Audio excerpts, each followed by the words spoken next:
के छ केटी आज तिमीले थम्बनेल हेरेर थाहा पाइसक्यौ होला कि आजको भिडियोमा के हुने वाला छ। आजको भिडियोमा मैले एमनिक GT30 बाट एउटा ह्याक मोड अन गरेर स्नाइपरको यस्तो मिठो ह्यान्ड गेम प्ले हान्नेवाला छु। विनसँग हेर है त ल, बिना बक्सिदिगिरी भिडियो स्टार्ट गर्दिम। तिमीले यहाँ देख्न सक्छौ, यहाँ यो राइट साइडतिर यो एकचोटि एम गरेपछि आफैबाट अटो स्विच हुन्छ यो स्नाइपर।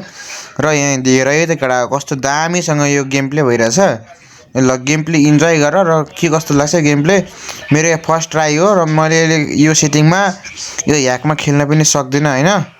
यो यदि खेल्न सक्यो भने एउटा तिम्रो डिमान्डमा एउटा भिडियो पनि ल्याउँछु। दामी स्नाइपरको मास्टरी गरिसकेपछि ल है त गेम प्ले इन्जोय गर।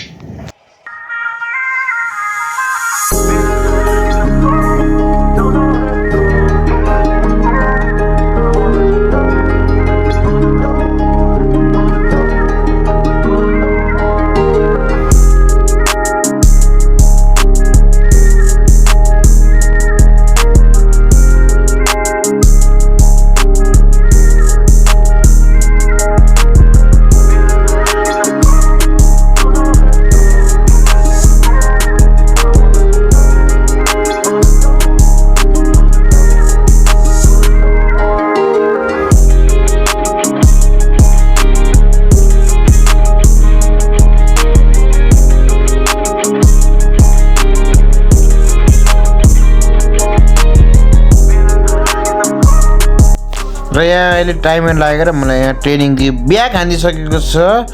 र ट्रेनिङको गेम प्ले खासै ह्यान्ड गेम प्ले राम्रो हुँदा भएन। मलाई किल गर्न त पुरै मुस्किल भइरहेको थियो। देख्न सक्छु कमाल। र मेरो यहाँ कुलर पनि बालेछ केटा। र सी यु नेक्स्ट भिडियो।